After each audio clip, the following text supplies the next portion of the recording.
Hello, everyone. And welcome to our Adaptive Projects Expo. We are thrilled, beyond belief, to be back here in person after 2 years of being fully online.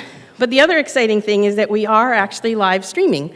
So hello to all our folks who are out there watching us from who knows where. So we have lots of projects for you to visit tonight, but we have a few folks to give you some welcoming remarks as well. So I am going to introduce Provost Karen Pardue, who is a really great fan of this event and a really wonderful supporter of the OT program. So without further ado, Provost Pardue. You're so welcome. Thank you so much, Dr. Winston. Hi, everybody. I am Karen Pardue, and I'm so honored to be the first one to welcome you to this event. I look forward to this every single year, and certainly this year, the fact we can do this again in person, as well as streaming online, is especially exciting. You know, this afternoon, as we wander around or watch online, we're going to see all these evidence-based interventions that have been created by our occupational therapy students. These projects, whether they're games or toys or activities or quiet spaces, they promote social engagement. They give structure to activities of daily living. They provide opportunities for play and participation for children and family, targeting all different types of abilities and age groups. Creating these adaptations, to me, is such an amazing educational experience for our occupational therapy students. They have to unite occupational science with human growth and development, with creativity and design thinking. This is really complex, and every year that I come to this event, I am just amazed at what folks come up with. Equally gratifying for me is the fact that I know many of these creations already have a home. They were designed with a child or a family in mind, or a service or a classroom, and so these projects are going to live on way beyond today. So how meaningful is that to make a difference in children's lives? I have to appreciate and give a shout out to Dr. Elizabeth Crampsey. Liz has been organizing this event for many, many years, and her leadership and her passion for this just shines through every time we get together.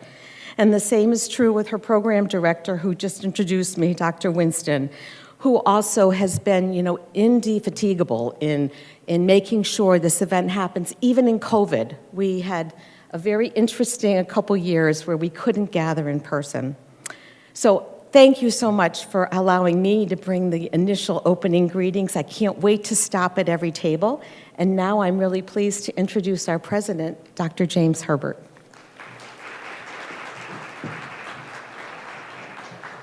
Thank you. Thank you so much, Karen. I appreciate that. Hello, everyone. It is so cool to be here. I remember this was one of the first events I went to after I came to UNE, it's 5 years ago, but it feels longer than that. So, and I really have missed having this over the past couple of years. I mean, we had it virtually, but it's just not the same as in person. So welcome to everyone, to the students, our professional staff, our faculty. It's just great to see everybody here. And I can't wait to walk around and see more of these projects. I was just playing with a couple of them over here that were really cool. So I'm looking forward to walking around this afternoon and seeing more of them. This really is one of the highlights, as Provost Pardue said, of our year here on the Portland campus. And the fact that this always occurs during Occupational Therapy Month and Autism Awareness Month makes it all the more special and apropos. Students, as those of you who are first years, you may notice the difference. You may not notice the difference, but this year's event is extra special because we are in person. In the past 2 years, we've been forced to do this remotely online. And I think folks were really creative about doing that. And I know I enjoyed watching it, but again, it's just not the same as doing it in person. I'm so glad that we've been able to gather here together, all of us, to enjoy this in person. And at the same time, I'm happy that we're able to welcome our folks online who are watching us remotely. And that also includes many parents and family members of our students here tonight. So welcome to all the families who are watching remotely. I'm glad you could join us. So this Expo truly is a quintessential UNE event, whether it's working with children on the autistic spectrum or adults trying to return to work after an accident or seniors rebounding from stroke or an injury. Our occupational therapy students personify our UNE mission. We strive through all of our programs at UNE to support the health of the planet, its communities, and its people. And drawing from the expertise of so many different caregiving fields, UNE's aspiring and practicing occupational therapists produce life-changing results for the people that are entrusted, who are entrusted to their care. And just recently, I've had a personal reminder of the impact of a gifted occupational therapist, how much impact they can make in the life of a parent or a family member. So my mother recently had some serious health challenges, and she required surgery on her pelvis. And during her recovery, she's been working with both PTs, but especially OTs in her rehabilitation program. And with their help, over the past 4 or 5 weeks, her functioning has dramatically improved, and she's getting pretty close to back to normal. So she's really on the road to recovery, and again, that wouldn't have happened without the care she got from her OTs.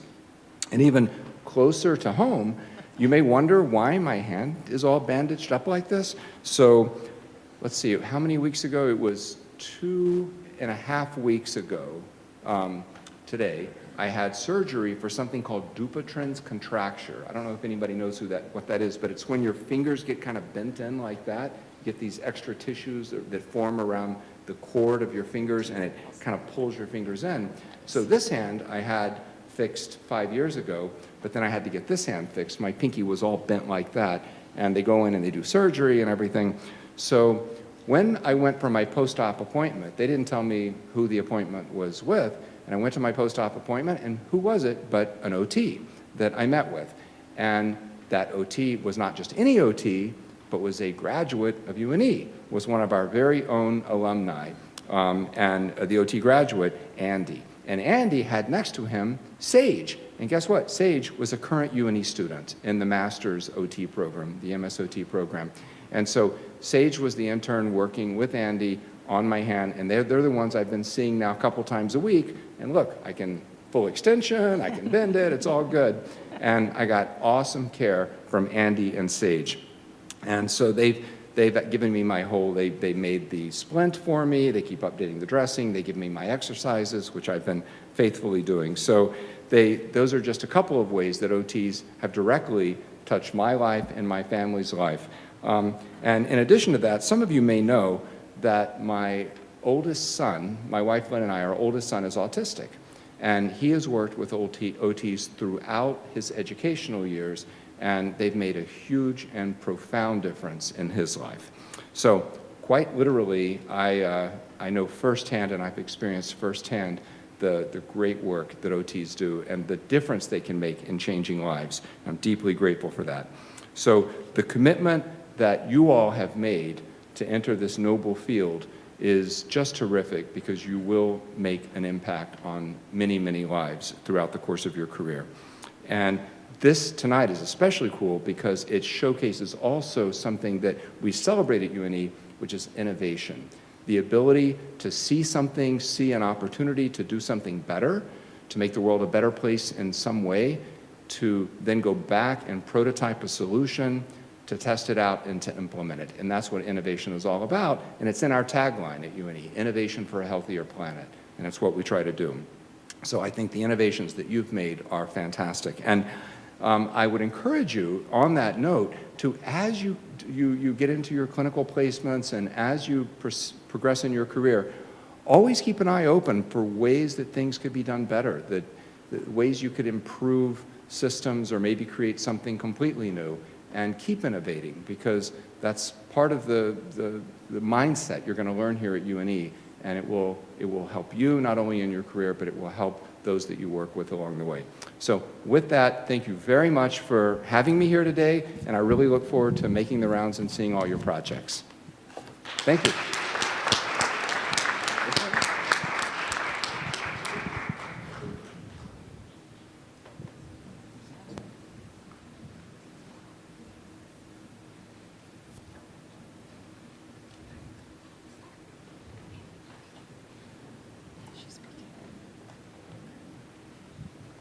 So please start circulating. Visit the tables, explore the projects, and have a great time. Thanks for coming. Hi, everyone. My name is Elizabeth Crampsey, and I'm a core faculty member in the OT program. And this is Jamie Harmon, who has the pleasure of working with me and these students in Occupational Therapy Pediatric Lab this semester. And we will be your hosts this evening to show you the students' projects that we're so excited about. So this is one of my all-time favorite OT nights. It's soon to be Jamie's, and I hope it will be yours as well. If you don't mind introducing yourself and your project and where it's headed if you know, so that our viewers can learn more about your project. Yeah, of course. My name is Cassie Brando, and this project was designed for secondary education teachers, specifically the music community. Right now it does not have a home, but it can be adapted to a lot of different kind of educators. So there's 4 different components of this project. The first component is a more tactile. This is mounting putty that you can put on the keys of various instruments. Musicians would obviously want to use their knowledge to know where to put the putty. And this is just a way for students who are learning to know where to put their fingers. They might need that extra tactile input. Our second item is where are we in the music sheet? This can be really helpful for a lot of students, especially those with like learning disabilities and just have difficulty remembering what to do when they get lost. And this is just a quick sheet. They can put it on their stand and remember what did they do, so they're not just sitting there waiting until the music's over. Another one here is it's highlighter tape. It comes with a bunch of different colors, and you can just put it over the music, and it doesn't damage the music at all. And this can be utilized for students who may not remember what they're supposed to be practicing, particularly when teachers assign things like practice tests. A big issue that a lot of kids may have is that they don't remember what they're supposed to be practicing for like homework. And this is a really easy way for them. And then finally you'll notice over here, this is a piece of equipment designed for kids who have a hard time viewing the music. This can be if you have any visual issues, or it could be if for whatever reason you have a hard time focusing. It just expands the music so the student may use it in any kind of capacity, temporarily or permanently. So Cassie, thank you so much for showing your 4 different innovations. It seems to me that music might be one of your primary occupations yourself. Yes, I'm very passionate about music. I've done it for a long time. So, How many years and what instruments have you been playing? oh, that's a big question. I started music when I was 8 years old with the piano, and I have kind of developed into the flute, as you notice here. This is played in junior high. My nicer one I've left at home. I also play the oboe, I play the saxophone, I've played the guitar, I've played like bassoon and trumpet in my teaching course. I'm not very well at those, so please don't expect me to play that on the spot. I also did play trombone in my experience in jazz band a little bit. Well, thank you so much for sharing. I think this is such an important adaptation for children and youth who also have a passion for music, such as yourself. Yeah, thanks for coming by. Thanks, Cassie. So I'm Megan, I'm Kendall. and the two of us created an assortment of weighted items along with a box full of fidgets. So for our weighted items, we made a few lap pads. Kendall is going to show us how it works. So here's the lap pad. We made 4 of them, and one's going to a specific child. And then we also made weighted neck pads. And we have a bigger one in there where you can wrap around your whole body if you want, or if you're laying with your legs extended, you can lay them on your legs. And then we also have a bunch of different fidgets. We have poppets, we have fidget spinners, clickers here. I like to call this a snake because you can just like kind of contort it however you. Kendall's going to explain to you why we created these items. So the reason we did the lap and neck pads is for children who feel stressed out during the classroom day or they have anxiety while they're doing their schoolwork to feel grounded. And then we also provided the opportunity with the fidgets for kids who maybe don't like that weight on their body. So something to play with their hands so they can keep that focus in class. So one of the questions I know that often comes up in clinical practice for occupational therapists working with children and youth is how much weight do we put in these weighted objects? And I don't know if you know how to find out that information, because we know every child and every youth and every adult who might want a weighted object, we need to make sure it's kind of within the right zone. So is there a rule of thumb that occupational therapy practitioners should know? I would say what we did was 10 to 15% of their body weight so that it's not too heavy and you don't feel too restricted, because that would be very distracting. Yeah, and we also made a direction sheet right here where it shows, because we made Velcro, so you can open up the weighted item, take out what's inside, which we right now have bags of rice, and we also put the ounces of rice that we have, the cups, and then the pounds that it equals. So you can do the math and add it and figure it out. We're not super good at math, but we did the best we could with weighing it out. And if you have any questions, our email is on there as well.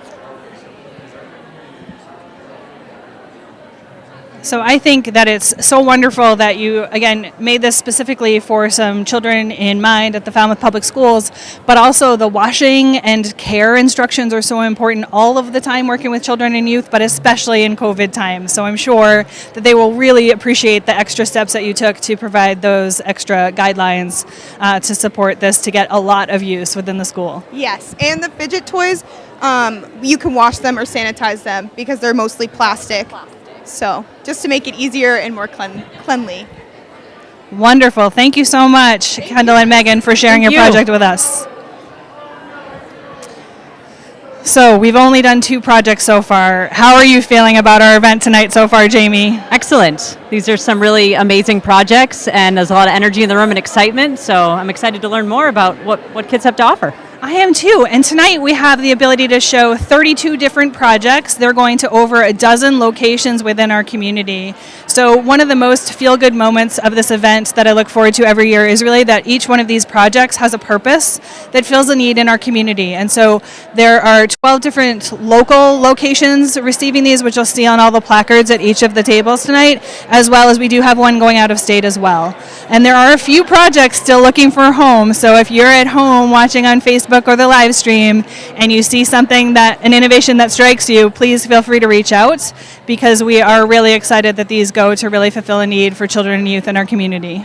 And each year we do create a list of projects that are needed in the community. So if in future years you have an idea or project that would be helpful to have, please reach out to us any way you can, and we'd be happy to create those for you.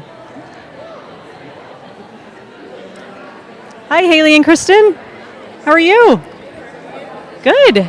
Can you guys tell us a little bit about introduce yourselves, tell us a little about your project and why you chose these? So hi, I'm Kristen. And I'm Haley, and we work together to create 6 different themed sensory bins for the Falmouth Public Schools. Yeah, so we felt drawn to make sensory bins as they create opportunities for individuals to explore and experience various sensory sensations. When we first met, we bonded over our previous experiences with children and our shared passion to work with kids. We both witnessed the impact sensory bins have had on children and wanted to provide the same for the students in the Falmouth Public School system. So we've selected 6 separate themes that we constructed using a variety of materials to target various sensory sensations. So let's take a deeper look. We'll start down here. So this is our Rainbow Wonderland bin. And as you can see in the bin, we have a bunch of different things we cut up. We have some tubing, we have some beads, some straws, and just essentially anything you can really think rainbow-wise. It makes a bunch of different noises. And then we've provided these I Spy cards. And so what the kids can do is they can look at the various things and items in the box and search for them within our Rainbow Wonderland bin. The next one that we have is our birthday bin here. We have dyed rice as the base of this bin, and we have different things added in here, such as the little bows, candles for the kiddos to search for, little sprinkles, and then a little cupcakes holder with a scooper for the kids to make their cupcakes and celebrate their birthdays at school and all together. Sure, we'll move on to this one here. This one is our gardening bin.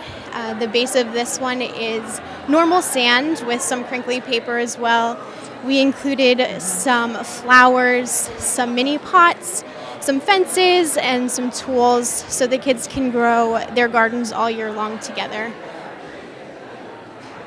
And then here we have our beach bin. The base of this bin is kinetic sand.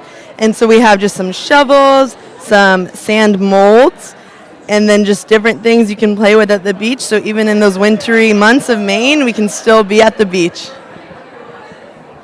All right. This one here This is our zoo bin, and the base of this bin is actually 16 different types of beans and popcorn kernels. And we thought that it would resemble the atmosphere of the zoo and the different habitats of all the animals. We have the little fences, tools, and animals for the kids to play at their own Falmouth Zoo. And then finally, our last bin is our ocean bin. And so the base of this bin are water beads, also known as Orbeez. And so the kids can take their hands in there. We also have like a fishing rod to go fishing with Nemo and Dory, and some buried treasure. So I've seen a lot of themed sensory bins in my day, as you can imagine. Jamie, have you ever seen one before? Yes, many. Have you ever seen any that commit to the theme quite in this way? No, these are wonderful. I can't decide if I want to go to the birthday party first or the beach. How about you? Beach. Definitely go to the beach. Are you going to the beach or are you going to the ocean? The beach.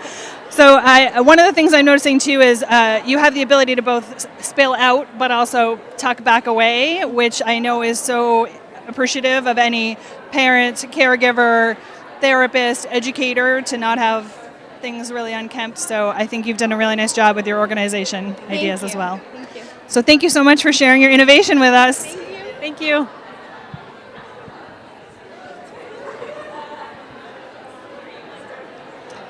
All right, so we are moving right along to our next triad.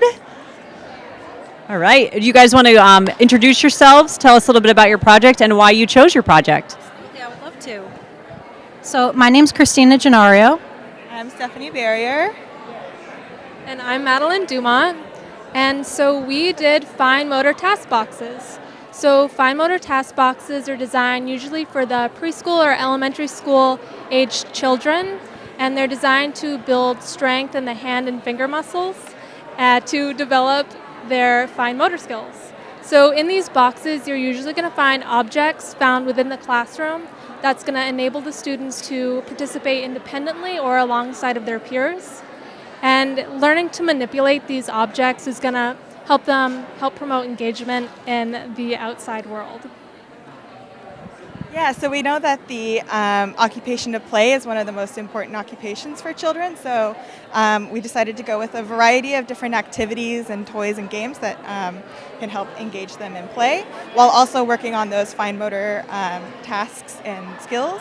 So some of these boxes are geared towards like pinching and grasping and manipulating, and some of them are a little more geared towards like hand strength and different kinds of things like that. So essentially with these task boxes, they can be applied to skills that are used in everyday life, such as dressing, if a child needs to button their shirt, zipper up their pants. But it also applies to academic success in the classroom, because fine motor skills can be transferred to either writing or typing, which aid in academic success and engagement in other occupations. Well, we all know how hard working with our hands is if you have a weakness or a coordination challenge. So I think you've really embraced the fun aspect of both play as well as education, and a lot of leisure in here too that you sort of sneak in. So I think that you've come up with a lot of great ways so that children are really enjoying working on some of those things that can be a little bit tricky. So thank you so much. Thank you so much. Thank you.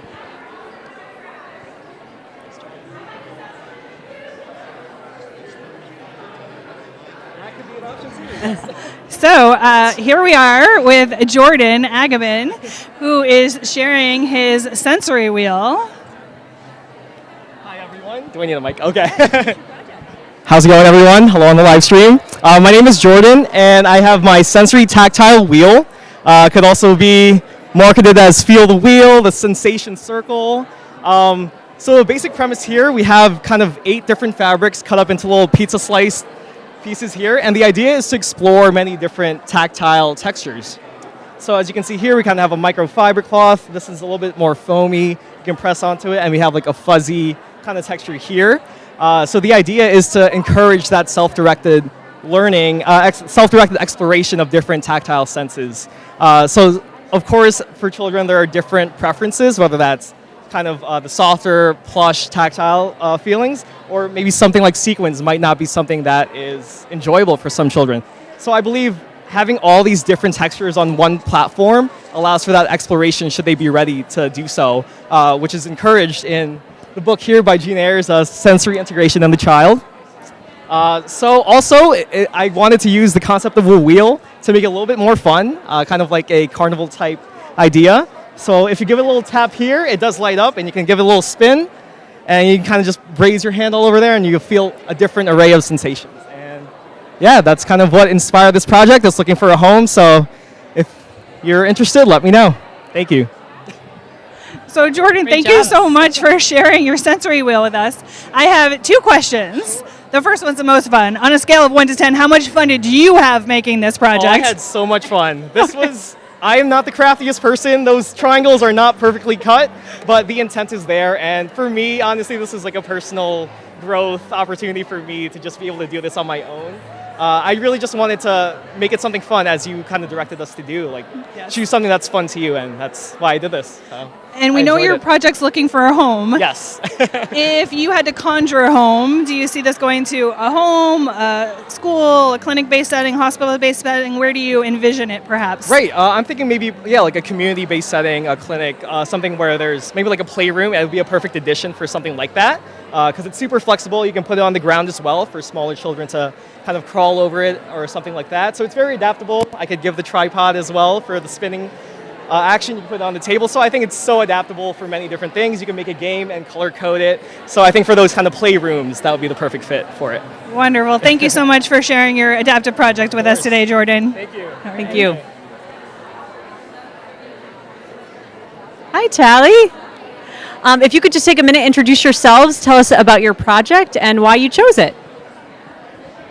Hi, my name is Tally, and for my project, I made some tactile puzzles, and I chose this project because this is made for a kid over at the Falmouth Public Schools who's visually impaired. So these puzzles here rely fully on touching textures instead of sight. So how you use it is you're going to feel the different pieces and try to find the textures that match, and match it like that. And then this puzzle is a little different.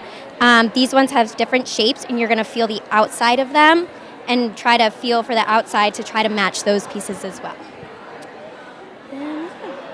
So Tally, these look like they're going to the Falmouth Public Schools. Yes. And so I'm guessing you got some information from an occupational therapy practitioner or educator about what they were looking for. I'm really intrigued by the colorful nature and all of the different tactile ideas that you had. Did you draw inspiration from anything specific, maybe from your own childhood, or maybe just when you went on your shopping spree for these materials? Yeah, pretty much when I went out shopping, I was just trying to find all different textures that were very different from each other. So we got like a sponge here, felt, some fun ones that have different, just like all different kinds of textures, fuzzy ones. And yeah, I was just really looking for all those different sort of textures to use. I'm sure the students at the school will really appreciate the variety that you provided them. And as I mentioned, just the colors are really inviting. I want to play with. Hi, Emily. Can you tell us a little bit about your project and why you chose it? So this project is a weighted lap pad. It's for a 3-year-old boy in Cumberland County. He has trouble focusing and calming his body when he's sitting in like circle time or in music class. So the weight from this lap pad will sit on his lap and help him focus and stay grounded. So Emily, it's so wonderful to see how much care and attention you took into deciding what type of fabric, knowing that Paw Patrol is a favorite, Yes. as well as the fidget choices that you made. I think it's so important that we connect to our clients' interests so that they'll use these items that we make for them. Yep. And is this a social story that goes with it, or is this just a book explaining how he uses it? So it's a social story for the kiddo. I used a picture of his lap pad because he's only 3, so I thought it was important to have his lap pad on each of the pictures because I don't have a picture of him. But it says like when he can use it, so when his body's feeling wiggly, at circle time, eating snack, and then at music, and then this is just like a wrap up of like where to use it and how it should make him feel, which is something that his teachers can help him look through, and then he can also use the pictures and be like, oh, this is snack time, this is when I can use it. I think that's great for his caregivers as well. So his Yeah. caregivers it's helpful for them to know when it would be appropriate for him to use Right. it also. It's great. Yes. Thank you. Thank you. So President Herbert, how's your expo going? Awesome. So many of these. I'm actually having a great time. I mean, I want to play with all of these things, and so I'm going through, and it's very hands-on, you know. But what's really cool to me to see is the creativity that the students, and they've been telling me the stories of, you know, interfacing with the school and what the need was, and then they would come back and sort of brainstorm figuring out how to meet that need, either for an individual kid or for a teacher or an OT in the school. So I've only been around probably to a third of the stations so far, but it's amazing. It's really, really great, really well done. Well, we're so glad that you're here, and you're at a third of the way through, and we're not. We're working slowly, unfortunately. So sorry, live streamers, we're working on it. But thank you so much. Yeah, there's some cool things. Make sure to do the little skip thing over there. You actually have to participate. You have to jump through it, and no, it's great. Well, we're going to give our videographer a workout himself as he follows us around. We're going to steal the camera for a minute. I know the videographer. I know that guy. So It's familiar. Yeah. Well, enjoy the rest of your playing, and thank you for being here at the Expo. Absolutely. So, as you saw, that was President Herbert, who has a history of really enjoying the Expo so very much, which we really enjoy, that he's able to embrace his inner child and really experience the innovations of the children. One of Liz's favorite stories is about President and being on a cart, I believe, in the years past that was made. So he was wheeling around here, having a blast. So. Yes, and we know better than to bring a trampoline here to the Expo with President Herbert because he enjoyed. Could you guys? I'm Susan. And I'm Brenna, and we made a various sensory walks that can be portable within the school system. So these ones right here are more touch-based and visual, and these can be either hung up on a wall together or they can be laid out so a child can walk with their socks, and they can be cleaned easily. And then if you come over here, we have a more motor-based one that is also portable because being on a yoga mat, you can lift it up, move it around. I can just demonstrate. So you would come here and you can just do different movements like spinning, and then you get to the finish. So these are going to Lyseth Elementary School down the street. We've been working really closely with the OT Stephanie there. We are just finishing up a 6-week refreshing recess program. So we really wanted to do something that we could give back to Stephanie and help her out. And then through that, she also connected us with the school PTA, who asked if we would help them build a permanent sensory structure in their outdoor space. So that's our next project for the spring. And Maddie will go ahead and show you the one that's going to go into the hallway for all the students to use.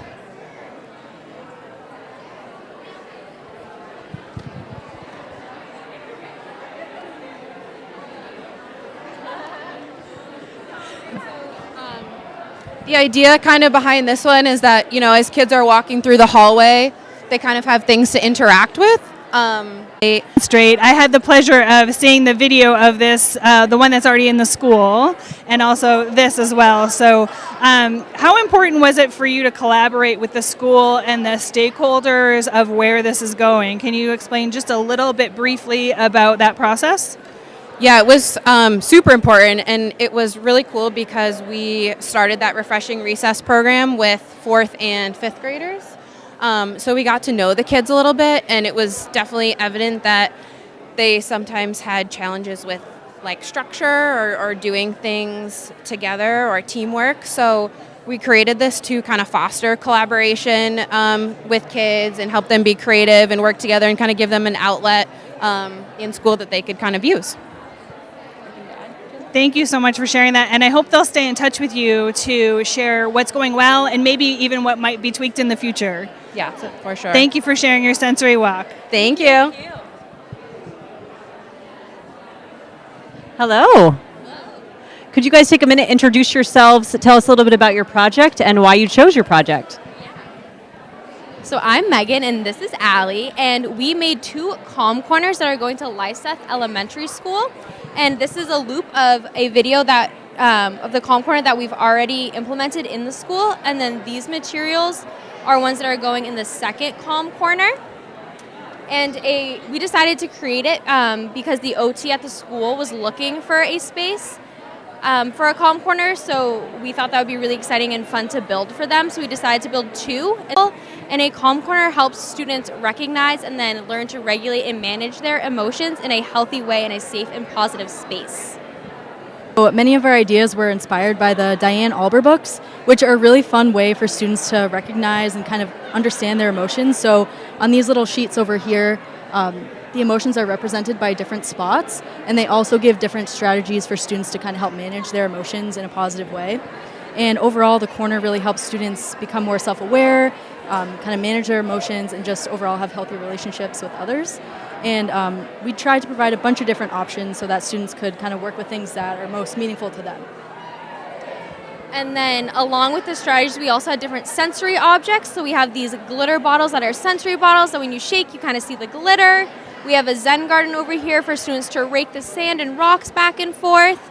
This is different textures that they can feel to get some tactile input in the corner, as well as to hang out with some stuffed animals while they're working on regulating and managing and learning about their emotions, or some stress balls and coloring pages, and then a nice beanbag and a fuzzy pillow to sit on while they do so. So you put a lot of different thought, and it's so helpful to see what the cozy corner looks like in action as well as the second one that's coming. So I have the same question I had for the other group that did a project for LISEF. What was your collaboration experience like to make sure that you were really hitting the needs to make this project and then the second project as well? We worked really closely with the OT in the school. She had a lot of ideas. She really wanted us to use the Diane Alber books, and she had sent us an electronic version of the books and all of the tools, so we kind of sifted through that and then kind of gave her a list of the things we wanted. Like, we were thinking sensory bottles and Zen gardens, and she kind of pointed us in the direction of like, yes, our students really need that, that'd be great, or let's adapt it this way. So it was a lot of communication back and forth of what exactly her students need based off of the curriculum that we were kind of given to go off of. And I think when we were designing the corner too, she really helped us make sure that it was best suited for the students that she was working with. So things were in the correct places, or the different materials were out for different students, really making sure they're aware of how to use the space safely. Thank you so much. I'm sure both of you. All right. So the expo is getting busier and busier as we have to do some wayfinding ourselves. All right. Hello. So if you guys could take a minute, introduce yourselves and tell us a little bit about your project and why you chose your project. So I'm Spencer Nagy. I'm Dino Georgikopoulos, and we chose this project. We were passionate really about just working with kids in general. And I know myself, I really like fidgets and deep pressure, and with a weighted blanket, that's something you definitely get right off the bat. So yeah, pretty much what we made was an adaptable weighted blanket. It's a weighted blanket that can go up to 12 pounds, but it can also go down to 8.5 pounds and also 5 pounds. So on the outside, you have this nice little, you can't really feel it obviously, but it's a nice little like ruffle to it. And there's also different blankets in here that will have weight by itself, and this one is a little bit less of like a cottony feel. So if you just want to take this one out by itself, you can use that as a 5-pound blanket, but if all together, it'll be 12 pounds because there's another one inside here. And this is how we made it. Nice, you can see that there. So if you ever want to take out weight, if this is too much weight, you just take out that, or you take out the other one that weighs a little bit more, and yeah. Yep, and then we have, like I said earlier, we have the Fidgets on the side right here, and it's going to be going through Westbrook Academy to Glickman Academy for children that are going to use it for a deep pressure sensation. It helps with emotional regulation and things like that. So Spencer and Dino, was there anything that surprised you in this process of making this weighted blanket? You put a lot of thought into the materials, your creative use of duct tape, no doubt your own finger dexterity, not tying the blanket. So what surprised you about making this project? What surprised me was probably the amount of time that went into actually making it. I did not realize that sewing the outside of this would take about 3 hours.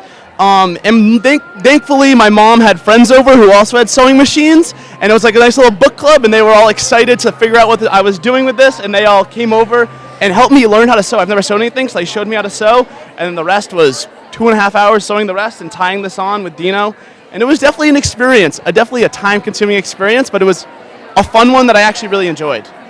Well, I'm sure that Glickman Academy will be happy to share all of the use that it gets from the children and youth that they serve. And your project is a classic project of an OT, right? It takes a village, and moms are great. Mine's here tonight as well. And so I'm glad she was able to help you with learning some sewing skills that you will use now much more than you ever think you will. Definitely. Thank you so much for sharing your weighted blanket. And you can teach Dino how to sew.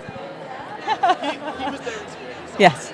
So Jamie, how are your sewing skills? My sewing skills are terrible, actually, They're but my terrible? mom is a seamstress, so I have the skills in my family. So I you just have don't know them. Like kind of an out to not have to sew? Yes, and she would love for me to learn that occupation, but I just am not interested. You're not. I No. can barely sew on a button, so I wish that I would get some skills in that department. So maybe I'll. So my name is Ali Kashadi. I have made a wheelchair accessible sensory bin. So I made this for a student who spends their day at school in a wheelchair. So I've made it. Can we walk now? Oh, thank you. So I've made this sensory bin to be on this adapted table. It's sized for their chair that they have at school. It has these removable bins that is for ease of a caretaker, so they could switch out the bins, they could clean the bins, they could have a more semi-permanent installation like growing plants, a Zen garden. One of the other features of this is this tray, which is an insert that gives a little bit of a flatter, elevated surface that a student could use. And the student that I made this for also has a visual impairment, so we've gone with these high contrast, this white on a black background, metallic objects, and just the stark contrast.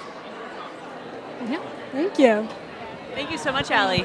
And I'm sorry, it's really loud in here, so I wasn't able to hear, but did you talk about who you created your project for? Yes, I Okay. did. So yeah, I mentioned there's somebody who uses a wheelchair and also has a visual impairment, so this is made specifically for them.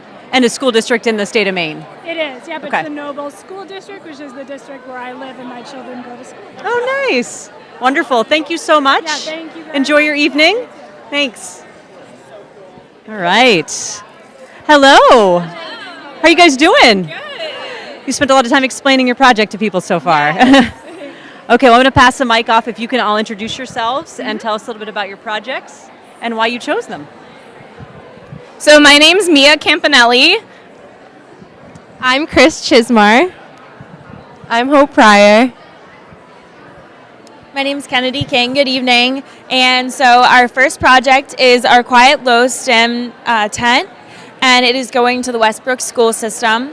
It is to be used in a classroom setting. It's for a kid with like sensory issues, so it's a perfect quiet place. And if the lights get too bright, he can go in, and it's like a great reading nook. So we decided to construct it out of PVC pipes, and then these are all shower curtains, so it's machine washable and very easy to wipe down, and it can be constructed and reconstructed very quickly.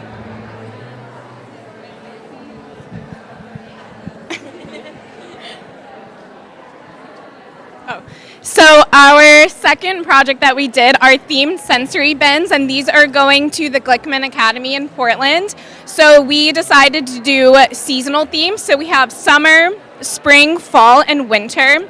And in each bin, we have different textures. So we have cotton balls, corn, rice, sand, little gems, little figurines. And this can be used for children of all ages to get that tactile sensory input. And these are meant to just be stored in a classroom, and they can be easily taken out, and anyone can use them. Yeah. So Hope, tell me, are you more of the Quiet Low STEM tent or the themed sensory bin team? I personally like the quiet STEM tent. Our intention is that blankets and pillows can be put in there, so it'll be a really relaxing space just to hang out. So that would definitely be my preference. And how about you, Chris? I think I am team sensory bins. I really liked the themes that we did and all the items that we put in here. It was kind of my idea to put the little gemstones in here to mimic sea glass that you would find on the Portland beaches. And I can imagine if you really played your cards right, you could probably take the theme sensory bins into the low stim tents if you played your cards right. So. Yes. Yes. Well, thank you so much for sharing both of your projects and going above and beyond with not one but two. Thank you.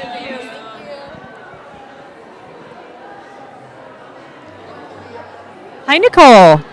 How are you? She's excited to see us. She is excited to see us. Look at that smile. If you could tell us a little bit about yourself and why you chose this project and if it has a home yet or not. So my name's Nicole. This is a life-size Kerplunk game. It does have a home. It's going to Story Smith Pediatric Clinic in Cumberland. And a little bit about the game. If you know Kerplunk, usually it's a game where you're pulling the dowels out of the structure and trying not to be the one that lets the ball drop. It's a very small game, which can be hard for little hands, so we blew it up into a bigger project, a bigger structure. We also made it taller, so it's more inclusive. You can be seated in a wheelchair, a regular chair. You can be standing, you can be seated. It's very light, but it's not super easy to tip over, so it can be used as kind of a standing structure. Easier for grasp, as they're much bigger than the little dowels that usually come with it. And they're bright colors, so it really stands out. We have the words written up on the dowels, so you're not just visualizing the color, but also starting to recognize the words. So Nicole, can you tell us a little bit about why you chose the materials you chose? I can tell what they are in person, but for the live stream, it might be interesting to kind of talk through the top to the bottom. Yeah. So I use some items you can find at pretty much any hardware store. We have some chicken wire. It's about 1 inch in diameter, so it's a pretty big size. The dowels, I did a 3/4 inch dowel, so it's a really close fit to the size, but still possible to fit them through, and it's still a struggle, but it's not that hard. It's a good meet in the middle challenge. Most of this, besides the mesh, is a wooden structure that I've painted with a outdoor paint, so it's washable. So after playing with the game, it can be washed down with soap and water. But yeah, and then the rope at the top and at the bottom were both put for a reason. This one to protect little hands as reaching into the top, maybe holding on to it. At the bottom to collect the balls so they don't just fly everywhere, and you can maybe collect them a little bit easier. So many parents, caregivers, and educators and therapists will thank you for that. So we have Nicole here, we have President Herbert, we have Jamie and myself, and we are just going to give this a go. Go right ahead. I'm very competitive. Hey, she's using 2 hands. Is that allowed? I mean, and after surgery too. That's amazing. That is awesome. That is really cool. I love it. So was it your idea to create this whole thing? It was a wish list item that was posted online for us. They gave the idea of a life-size item, and I went online, looked up what that meant, and then created this. That is so cool. Yeah. Very well done. It was a lot of fun. I'll say that when I usually play like normal size Kerplunk, I find it really anxiety producing, but that was so much fun. Even though I knew that we had someone cheating using 2 hands, it still made me happy. So from a social participation point, I have no doubt that this will be loved by all at Story Smith Pediatric Clinic. Thank you. Thank you so much, Yes, Nicole. absolutely. Well done. Thank you. Thank you. Hello. Hi, Maddie. Can you tell us a little bit about yourself, your project, and why you chose it? So I'm Maddie, and I decided to do a weighted lap pad because it was on the wish list, and I noticed a lot of weighted lap pads were on the wish list, so it was in high demand, so that's why I decided to make one. And the one I decided to make is going to the Falmouth Public Schools, and it's going to be used by the OT there. And she is using it with kids between the ages of 5 to 9. And so since multiple kids are going to be using it, I decided to fill it with these glass microbeads because they can be put in the washer and dryer, so this entire thing can be washed.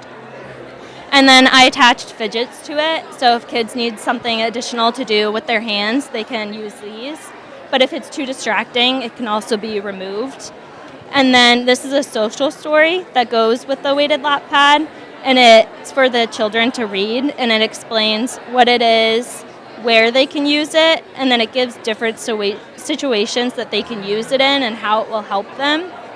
And it's just to help with restlessness and to calm the child's body. So when they're doing a task, they can focus more on the task without being as distracted and without getting up as much. It will help them stay seated. So, Maddie, I think it's so helpful when you make something that is this cool, because not only the child that you're intending it for or the age group, I think when we see these around and they become much more mainstream, that all of a sudden all of the children, we all have wiggly days. Yeah. I'm having one today. And so knowing that, you know, these are existing in the classroom is going to be so helpful. So thank you so much for sharing. Yeah, thank you. You're welcome.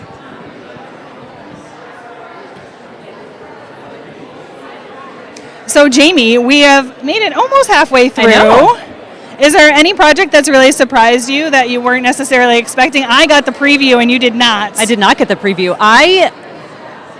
Being formerly working in schools, I really like the sensory walk piece just because I think there's so much you can do with it, and both inside and outside. I love all the components. I love the engagement level. So I was really interested in that one a lot. So, but I think they've all been wonderful, and Allie's wheelchair activities too. Like, I just think they're meeting so many needs. So it's really fun to see the different activities, and year after year, the variety of projects that students choose and that are asked of students to make is really fun to see.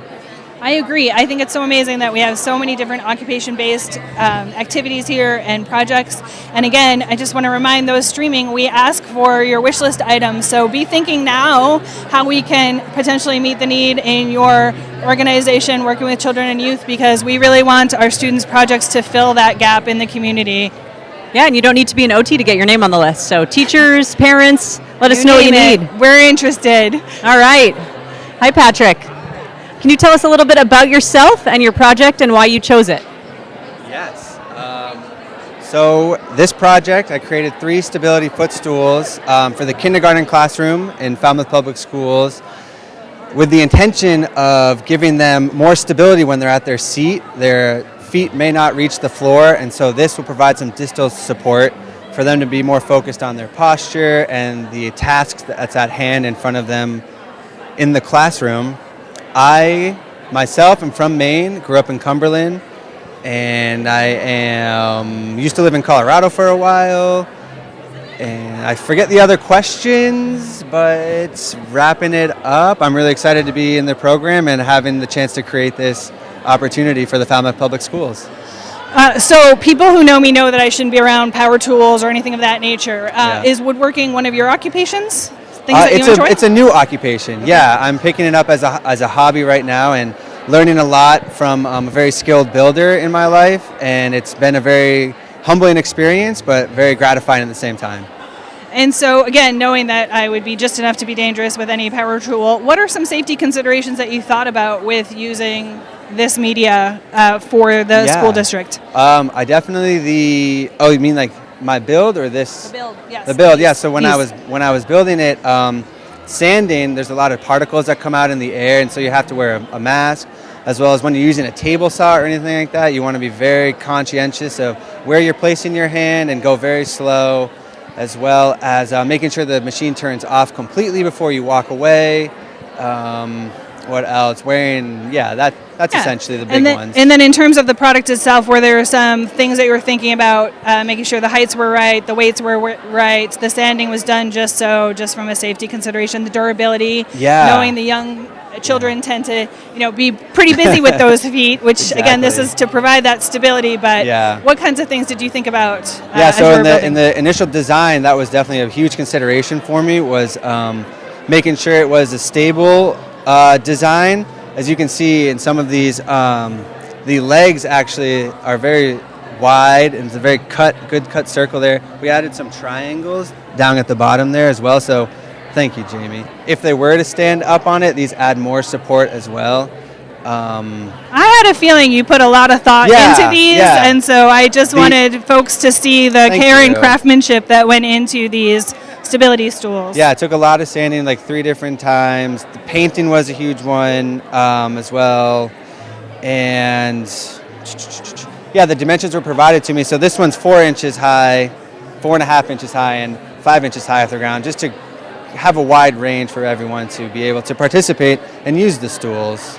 And most of us know how much better we feel and how we can access those higher level skills when our feet are firmly planted on the ground. Yeah. So thank you for helping the children at the Falmouth Public Schools have their feet firmly planted on the ground. Thank you. Thanks, Patrick. Hello. All right. So Erica and Megan, can you tell us a little bit about your projects and why you chose them? So we both chose to make weighted lap pads with sensory fidgets for the Westbrook Public Schools. For me personally, this was a way to challenge my creative side. So as an OT, you need to be super creative, and this is what I created here. Yeah, so I have personal experience with having to fidget in order to focus. So I like to crochet, so that's something I do when I'm watching TV at home or just hanging out. And so I wanted to make something homemade. So I decided to crochet my fidgets for kiddos to use in schools or maybe at home when they need to focus or just calm down a little bit as well. So I was super impressed when I got to preview the projects of both of yours, knowing that although on paper it might look like a similar project, how differently you both approach them. Mm-hmm. And we tend to kind of feed some of our own sensory needs or interests. Mm-hmm. So beyond, obviously, Megan, you crocheted, but I'm guessing each of you has like a favorite design element. So I'd love if you wouldn't mind sharing with those streaming at home the favorite component on your lap pads.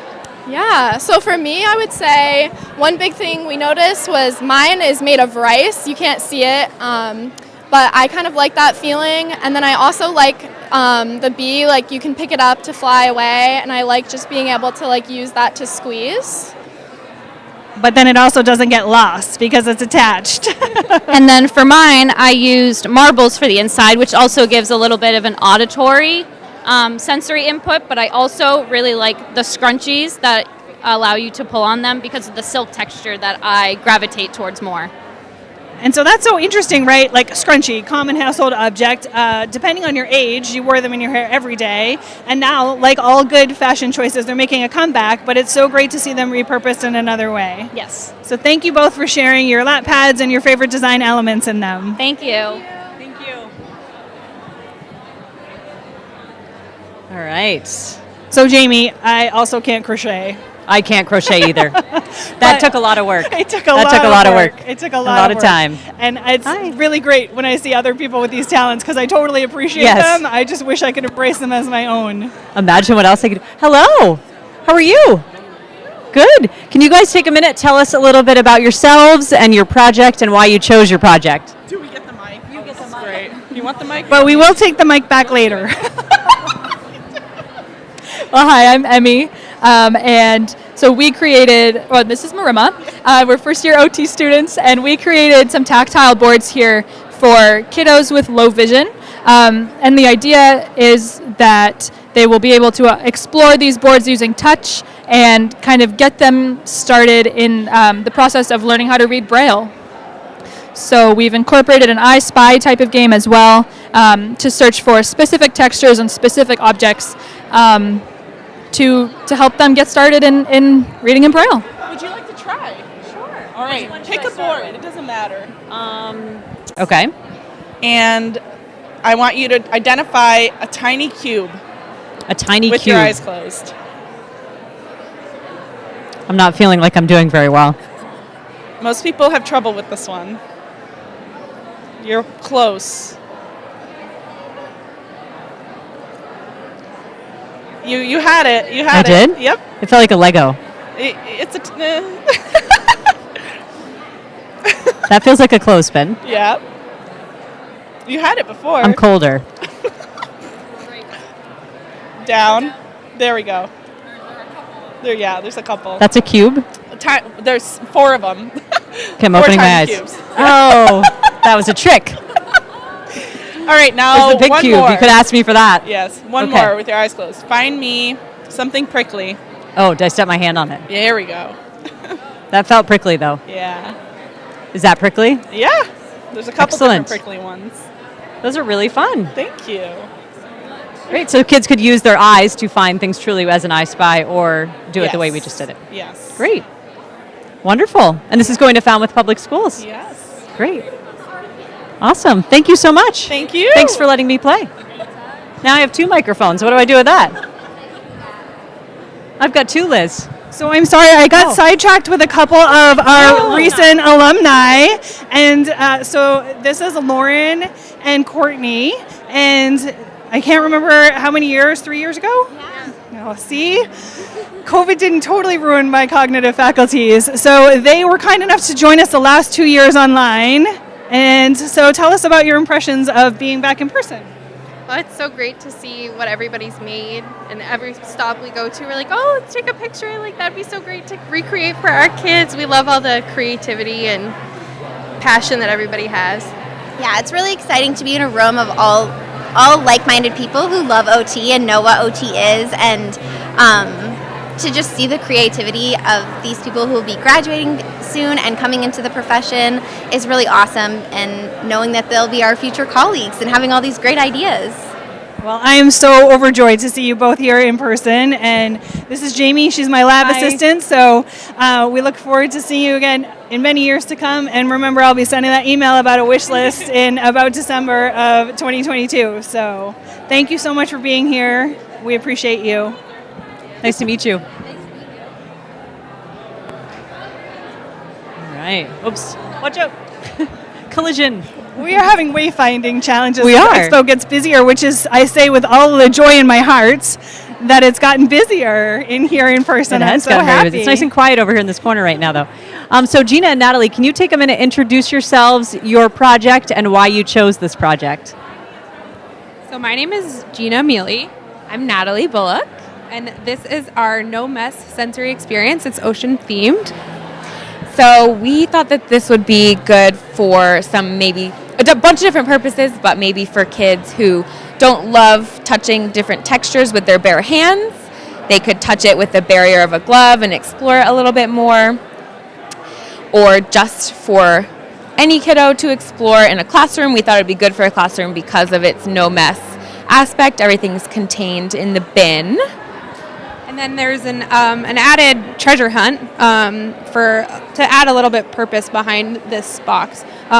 There's 2 different sides of the treasure hunt, one with just colors and then one with shapes. We also thought that this would be good as a stereognosis project, so individuating shapes and figuring them out and then putting them into the treasure chest. So I see you have some lights in there. If this room wasn't well lit, what could our streamers expect would happen? I think our streamers could expect a little bit something close to this computer. Everything's more lit up. It would be a really great for a quiet environment, especially so kids can explore the lights and have a full sensory experience. So from a user perspective, I know that you thought a lot about the different components that you really wanted to highlight with this. Do you have a favorite component? I definitely think the lights add a lot to it. And as far as the actual items we have in here, I think it's fun that we have like a squishy ball, but we also have something a little firmer, just different textures.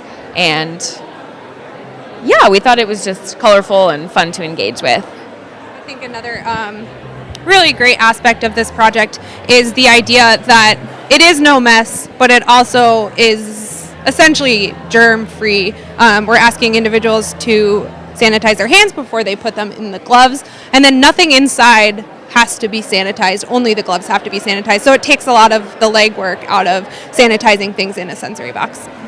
And I love the theme that you've chosen, but I can imagine that you could swap that out too if suddenly the treasure chest was kind of the theme of last month, and next you went into underwater world or something else that it would be a really easy project to adapt. So I think that's got a lot of life in it for sure. Thank you so much. Thank you so much for sharing your project with us.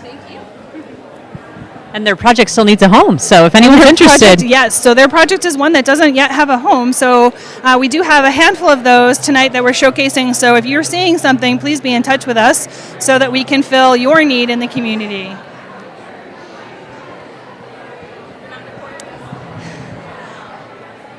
All right. So we are about to showcase another wonderful project that our two students will share on their own, but their occupations overlapped with their love of swimming and spending time in the pool.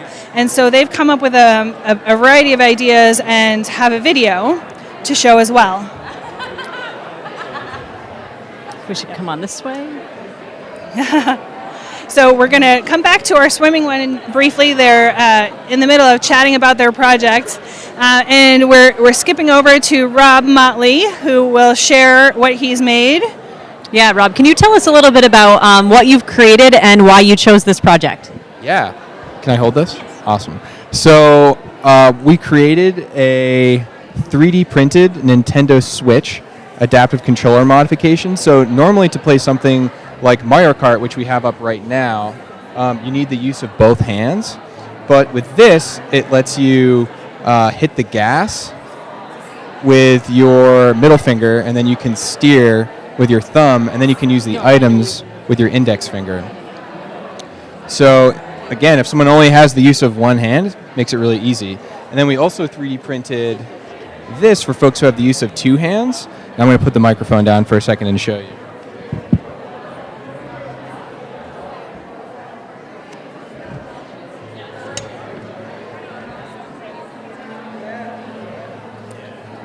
Someone who has the use of two hands, we 3D printed this.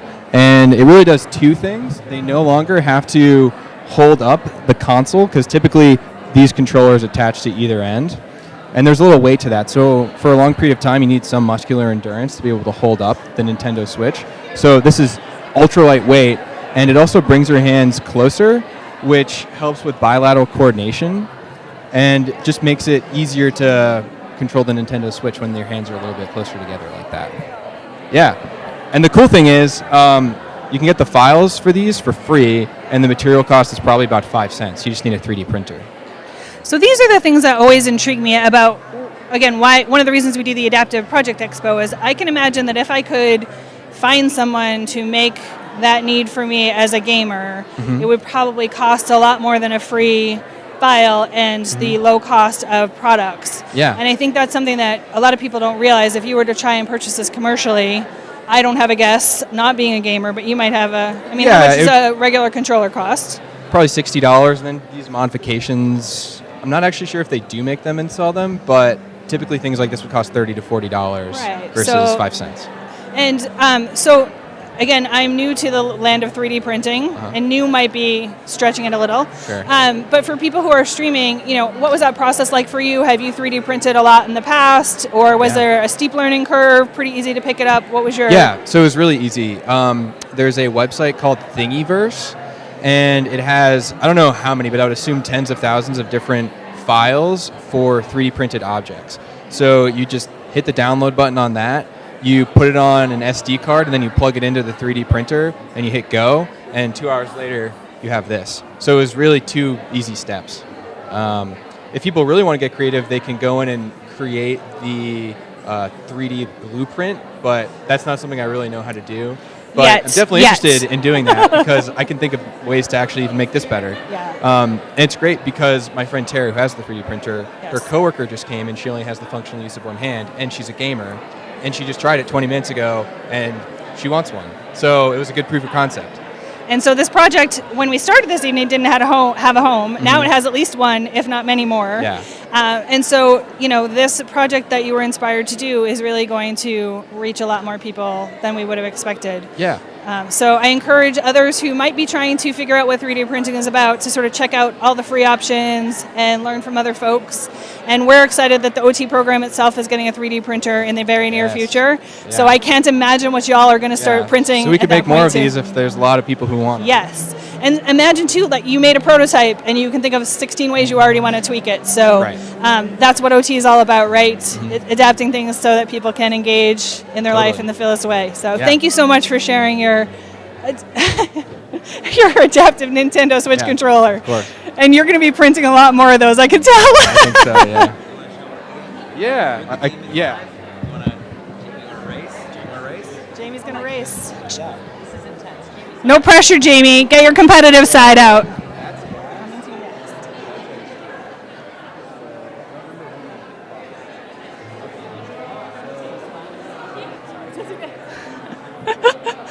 be a victory.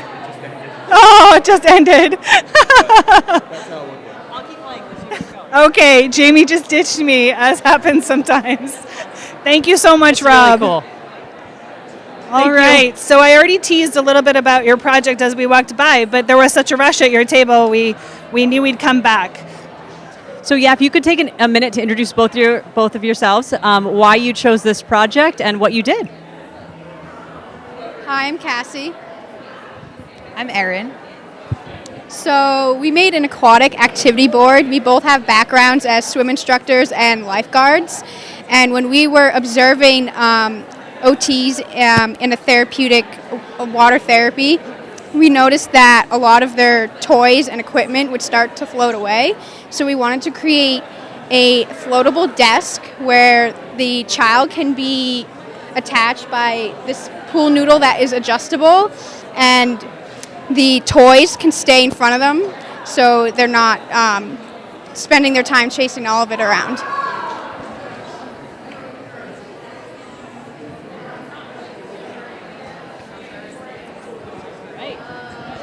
So what is your favorite design element of what you all designed for your project? Everybody always has a favorite design element, so I'd love to know yours. Yeah, I think our favorite design element has to be that it holds an adult, so not just a kid, really is adaptable and adjustable to all situations, but this pool noodle held up our roommate and can float around in it. I think that's our favorite part. And I think there's always that question in our minds as we adapt these types of projects, like, will it hold a child? Will it hold an adult?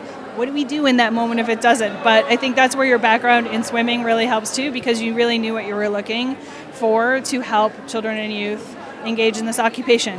So this project didn't have a home, does it still? So those of you streaming, if you're working in aquatic therapy, have a pool of your own, or perhaps it looks like a hot tub here and I'm jealous, if this would be a need that meets someone that you're working with, please reach out so we can connect you with Erin and Cassie's project.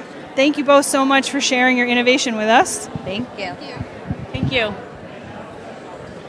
All right. right, and we're walking. How are you? Good.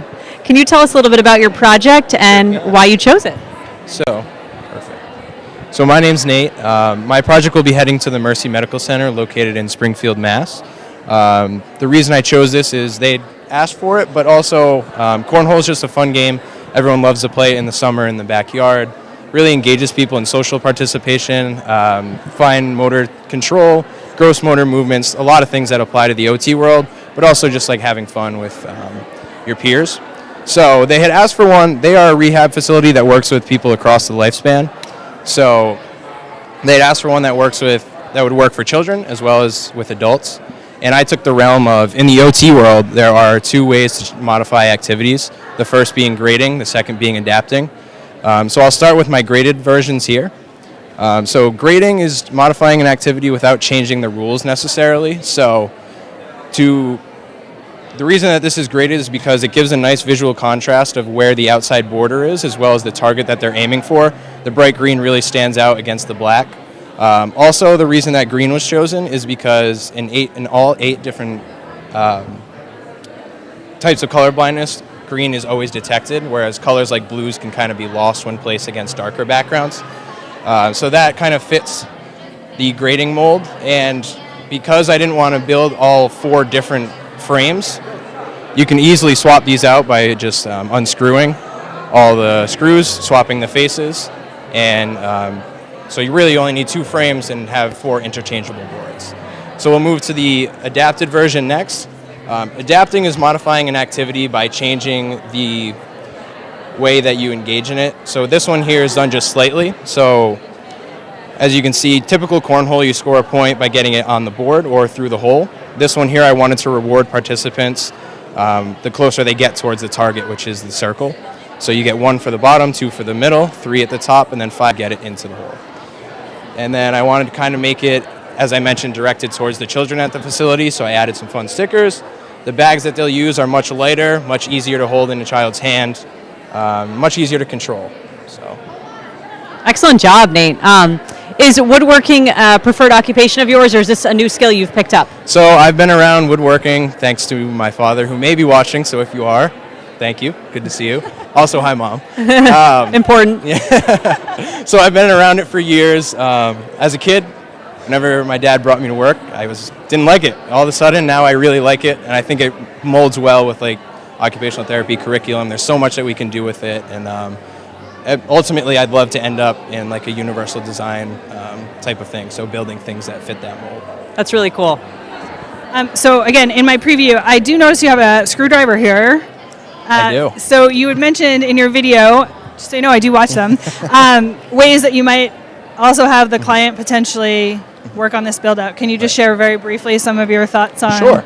So further than just playing cornhole, you can add simple screwdriver schools like manipulation, fine motor skills by simply unscrewing. So if you wanted to include swapping faces of cornhole boards into your therapy sessions, maybe the client is able to complete all 16 screws that are on each board, or maybe you place like 2 or 3 that it's their task to work towards. So if they complete the top row, then they're able to engage in a game like cornhole. So I really appreciated when I was watching your video that you really used every opportunity to engage the client. So I just wanted to highlight that. Sorry for putting you on the spot. That's all right. You can give me a hard time about that later.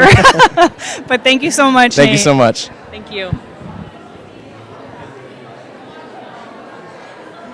All right. So again, not a person who's potentially some idea of how the client could also make those cornhole boards and what a sense of self someone would have to be able to come up with that product that I would never be able to do on my own. So. Yeah, that was a really great idea.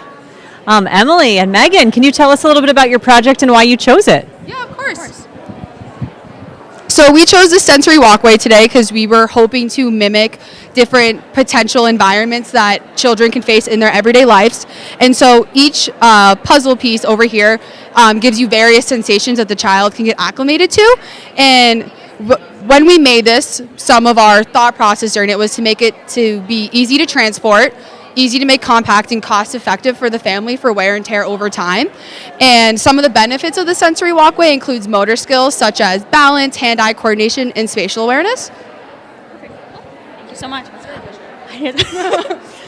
So going off what Megan was saying, so basically with our project, through engagement of each participant, each kiddo, they are able to not only to discriminate, register, and regulate based off of the sensation that they feel while going over the walk. It also can have the opportunity to elicit positive sensations and be a safe space for positive coping mechanisms based off the sensation. Maybe if a kiddo is feeling overwhelmed, some of these sensations can be really relaxing. If you go even down here, we have not only is it visually stimulating, but also tactile stimulating, whether it be the different designs, the ways the colors are spread out, and even with some of these down here, I would call this block something along the lines of like solidified raindrops. It stays cold almost at all times, so that also can bring some sensory integration into everything. And yeah, we're really excited. This project currently does not have a home, so we're using this exposure and with everyone coming in today to be able to give it the opportunity to be seen and hopefully find its home today. Email us if you want it. So you heard that, viewers at home. This project's looking for a home. So I had the pleasure of seeing you all demonstrate your sensory walk. And so every single one of us has sensory preferences. Which is your favorite square? So both of me and Emily's favorite square. Our favorite square is definitely the rock one. That one right there that we were talking about, that's constantly cold. In the video, I don't know if Liz and Jamie saw this, but I completely screamed when I touched the pom-pom ones. I did not like that feeling at all. So you could definitely tell which is your preference immediately when you step onto it. And I know you use this as a walkway, but did you think about some other applications of this at all? Exactly, yeah. So we were talking about how because it's so easily can be moved and adapted, you can use it in games such as hopscotch, foursquare, and be able to grade up and grade down activities based off the sensations, even removing things such we were talking about like removing sight, like going and exploring it with eyes closed, or exploring for different sensations in that sense. Wonderful. Thank you so much. And again, this sensory walkway is looking for its home. So if that home is yours, please reach out so we can connect project with people. Thank you so much. All right, and we're backing up a little to Elise and Abby's project. How you guys doing? Good. Pretty good. Can you guys take a minute and tell us a little bit about your project and why you chose it? Yeah, so we created foot fidget tools. And so the reason that Abby and I both created this was it's something we struggle with. We actually fidget a lot with our feet in general, and we thought that this would be something that could be really beneficial in the schools as well.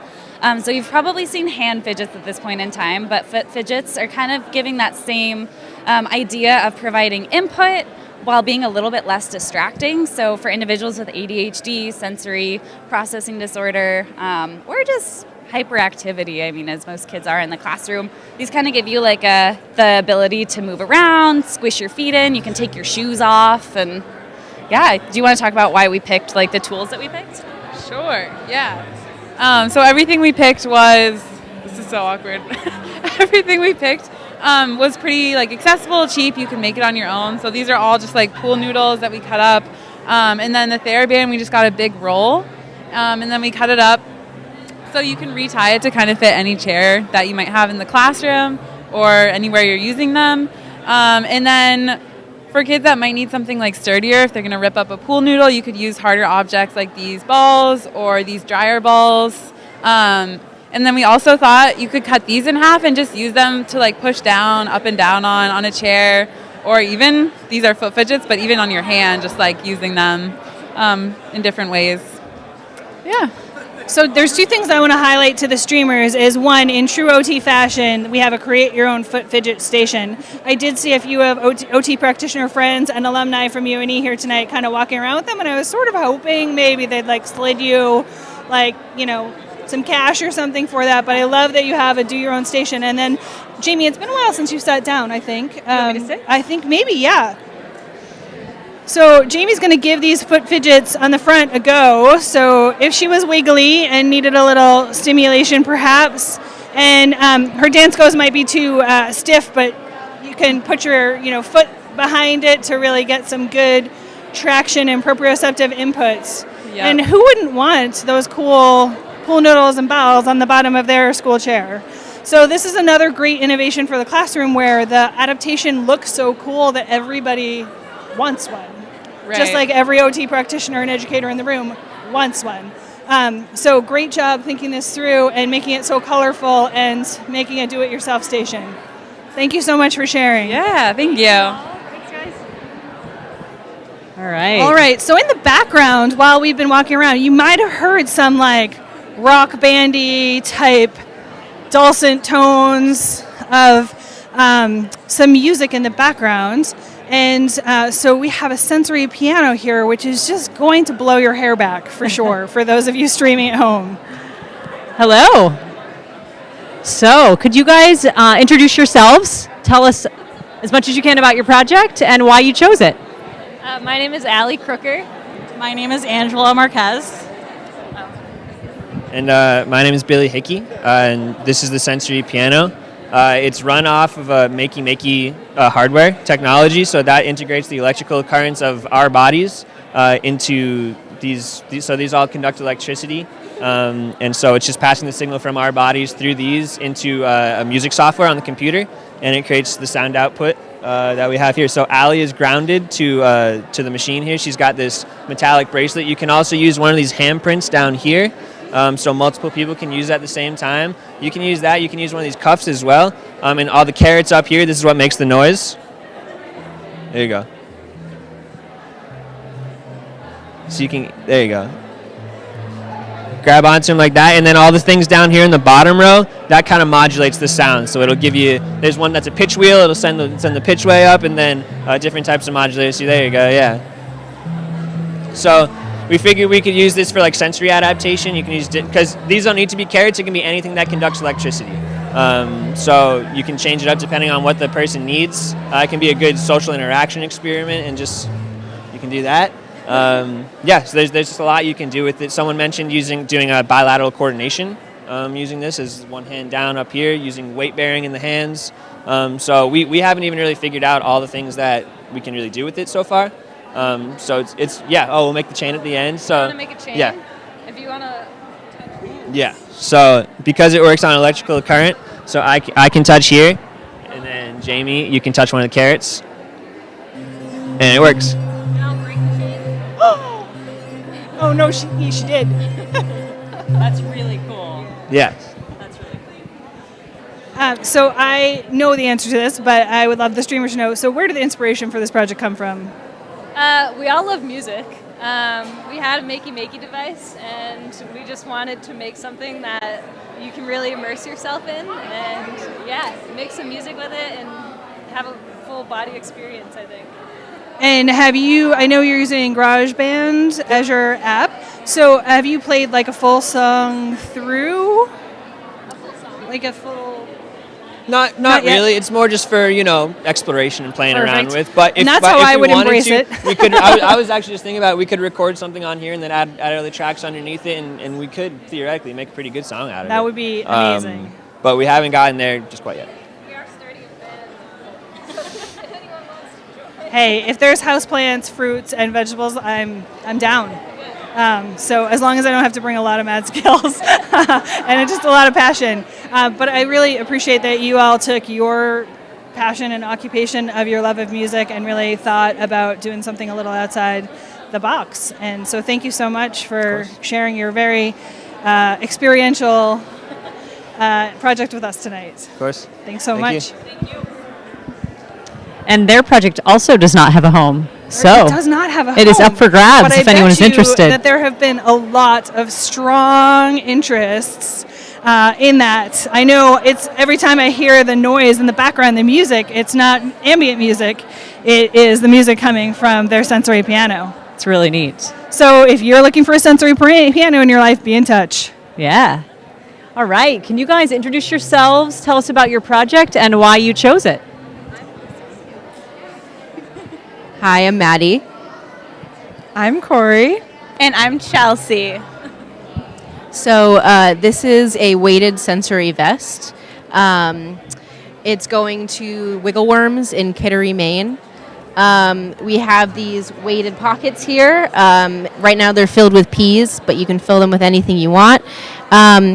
And you can stick them in these hand-sewn pockets on the inside of the vest, adaptable to the individual. Usually you would want to have 10% of the child's body weight for a weighted vest. And a weighted vest kind of just helps a kid with self-regulating during class, kind of helps relax and focus. Also can help develop proprioception skills with like body awareness and stuff like that. And I'm going to toss it on over to talk about the sensory components. Okay, so one of our sensory components is aromatherapy. The reason why we chose to include this scent is because we made sure that our vest was machine washable. Not every kid's going to want to engage their sense of smell, and a big reason also coming out of COVID is nice that we can transfer the vest to other kids and it can be washed, and the scent can be deodorized using like a detergent. Also, we made sure that we used Velcro straps because if a kid has not full range of motion, then it's easy for them to get in and out of the vest. And then the big part of ours that we wanted to make our weighted vest different was adding the sensory components. So all of these fidgets kind of give them something to tinker with because sometimes the weight might not be enough for them and they need more of that sensory input. So these fidgets can help them give them that. And we have lots of different poppet sockets, spinners, lots of different things. We have marble pushes and a zipper. So anything that the kid could possibly like, and if they didn't like any of it, they could take it all off because it's Velcro. And another big one that we did was we added the faces so they can help identify their emotion and be able to express how they're feeling non-verbally and give that like indirect communication. And the pocket can also be some fine motor component to pick out the faces for themselves. So, yeah. Well, great. Thank you so much for sharing your weighted vest that's headed to Wiggle Worms. I think it's really great when we think about what we put on the inside of a vest versus what we might put on the outside of the vest and the real why behind that. And it certainly seems that you put a lot of thought into that. Yeah. A really important part about having the weights on the inside of the vest for us was so that kids couldn't take them out and possibly harm others or themselves with them. When you use different mediums inside the pouches, we only use dried peas, but if you were to put marbles or something heavier, you wouldn't want kids to interact with that, especially they could put it all on one side and create an imbalance and fall. They could have some spine conditions that they need to have good posture, and that could affect their posture. So by having it on the inside, they can get that weighted sensation that they seek, but they also can't. Yeah, they can't access it. But you can also slip in heating packs into them. There's plenty of room, and they can also be washed. Well, great. Thanks so much for sharing your project with us. All right. There is no shortage of ideas in this room, let me tell you. We feel like we're just, sort of getting warmed up. All right, we cutting in? All right, Maggie, can you tell us a little bit about your project and why you chose it? Hi, so I created an aquatic activities program. It's adapted for children living with cerebral palsy, and it's to work on play, occupations, but as well as functional mobility. So the pool is a really great environment to grade down these activities. It has properties that help. It's a gravity minimized environment. There's more buoyancy in the water, so children have more freedom despite some functional limitations they might have on land. They have more freedom to move around, and so you can really practice some of these really important skills that they can transfer to using on land. So some of the activities I chose are more play-based, but other ones are more functional mobility-based. So there's some early skills for walking, but also muscle strengthening, functional reach tasks, working on transfers or stairs. And so in addition to these activities, I made some equipment to go with it. So this here is a floating mat. You can work on seated balance as well as working on functional reach or fine motor tasks. And then this is a water bar. It helps with balance and stability for other tasks in the water like walking or swimming, or it can be used as another support when doing other activities. And then lastly, I made some weighted water toys to help incentivize more play and movement in the water. These ones float because they're not as heavy, so they can be more for swimming around and retrieving them. And that one's heavier, it has rocks in it, so it'll sink, and it's a more up-level activity for swimming down and retrieving it. So just a guess, but it seems like swimming might be one of your primary occupations. Yes, I grew up swimming. I think it's a really freeing environment for anybody. Personally, I've always loved swimming, and I think that children with functional and just mobility limitations can be really limited on land. So the water's a really great environment to help them explore and make them feel like they can do things. And it can really improve confidence, but also work on those skills in a safer environment in the water. So this is so great with so many different adaptations. And so at the start of this night, this project didn't have a home. I don't know if that's still the case. It's still the case. Still the case. So streamers are home. If you work in aquatic therapy, have a pool, have someone that could use this, please be in touch so we can match project with people. Yes. Thank you, Maggie. All right. Hello. How you guys doing? Good. Good. Can you take a minute, tell us about your project and why you guys chose it? So pretty much we were paired up with a local... Oh, sorry. I'm David. And I'm Kaylee. So we were paired up with a local elementary school teacher who works with kids with autism. And what she asked us to do basically was to make her a booklet of activities that she could do with them that focuses on vision, smell, and touch. So this is our booklet. So we have a bunch of cool ideas for her. And on each one, basically, we just had a picture of what it was, the supplies she's going to need to do it, and then just some really basic directions. And we have an example of each as well, just so the kids could get the visual of it and get excited for it. So these are just some of our examples. So this is like scratch and sniff art. So it's very focused on olfactory. So the kids can like scratch this and it smells like vanilla. This is more of a tactile activity that they could do. So the kids can like feel this and get that tactile input. These are scented bottles. So kids that need like olfactory input can use these bottles and smell them. We also have like this sensory bottle, so this is for like vision and they can like play with this.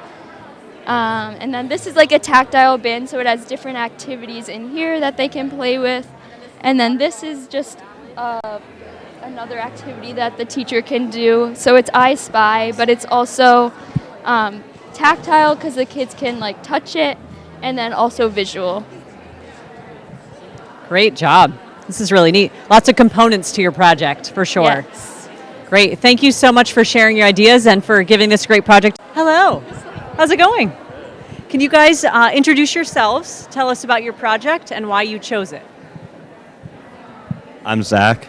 And I'm Skyla. And so for our project, we did a sensory board for a student in the Falmouth school system in middle school. And so we chose this project. I guess originally we were going to do something else, but they got a grant. So they gave us some more options, and this one stood out to us. And we were able to get information about the student and their needs. So it's mainly tactile needs and auditory needs. So that's why we added in the bells and a lot of the textures here. And then also her interests were owls and sparkles, so we tried to add that in as well to make it specifically for her, so she can enjoy it. Yeah. That's great. Is this going to be for her desk in the classroom setting? Is that what you envision it being? For her desk, we imagine it either just for her at school or it can go home with her too. It might be a little bit difficult to travel with, but hoping she uses it wherever she needs it most, or she has enough time to, get the sensory needs from it. I could see this being really helpful too if she's able to carry it to have on the bus. Yes. Maybe if she does use the buses to get to and from school, it'd be really Yeah. kind of Yep. something to engage in, Mhm. make the ride go a little bit quicker. It does have some weight to it too, so it provides a little bit of proprioception input too. Okay, so kind of dual as a lap pad. Yeah. Wonderful. Great. Well, thank you so much. We have so many projects going to the Falmouth School Yes. District. They're very Yeah. lucky Yep. to Thank receive you. all these projects. Thank you so much. All right. So we'll do the adapted books. Oh, I see. We're jumping all around on you today. Okay. Can you guys introduce us to your project? Make sure you tell us your names and why you chose your project. Okay, so I am Megan Smith. I'm Isabella Quattrucci. And we worked on interactive books for the Pediatric Development Center. So we just wanted to adapt some pretty popular children's books so kids with all needs can interact with them and practice fine motor, gross motor, and oral motor skills, and also just have different sensory inputs and tactile pieces that they can play with. Yeah, so essentially we just made some fun interactive books so kiddos can interact with books and literature in a fun and educational way. So one of the books that we did was The Rainbow Fish. This one, we just added different pieces that they can push, they can rub. They're all just different textures. We have little stones that we added to the bottom of the ocean. And then on each page, we just have different pieces that they can rub and interact with. And then towards the back of the book, once the fish starts sharing his scales, we added little Velcro so they can remove it and share it with the other fish and then just move those around. And then on the last page, all of these just come up and can be shared and moved around. And they can practice the pinching and fine motor skills. And then for another example, we have the press yearbook. Originally, it was just dots that didn't have much happening with them, so we added bits for sensory input and for gross motor. Like for here, it says, perfect, try shaking the book just a little bit. So we added these little beads so the kids can shake the book to get that gross motor funness happening. We also have oral motor components in the book. Like here, it says to blow away some of this for the the dots to be shown. So just a bit of oral motor there. And yeah, that's essentially what we've done to our books. Yeah. So we all had our favorite children's books growing up for sure, and I just think as much as I adored them all, if they had all these other sensory components, what an even more of a deep connection I would have had with that literature in my younger years. So thank you so much. I have no doubt that PDC, the Pediatric Development Center, the clients they serve will be using all of these books, and really appreciate your work. Thank you. Thanks so much. So there's this funny thing that happens every year as we prepare for the expo. There's like somebody who the first day when I start talking about it, like starts going home and making the prototype or sewing the thing. And then every year we have the people I kindly call the overachievers. Different names for my project, and that's because it started out as something completely different. Originally I was going to make a Switch adaptive toy that is essentially a button that children with fine motor difficulties can use to interact and play with toys. But I got a little excited, so now I have this fun box right here. But I'll go ahead and I'll give you guys my spiel. So essentially what I did was I bought this little remote control car from Target. Over here we have the original control for the car, and what I did was I took the control panel out of here, bought a fun box, plastic box off of Amazon, and popped the control panel on in here. And I'll go ahead and I'll turn this on for you guys so you can kind of see how it works. So when I turn on the switch here, So Megan, I'm just going to help by holding the mic so you can be two-handed. Yes, thank you. So you can see the button flashing here.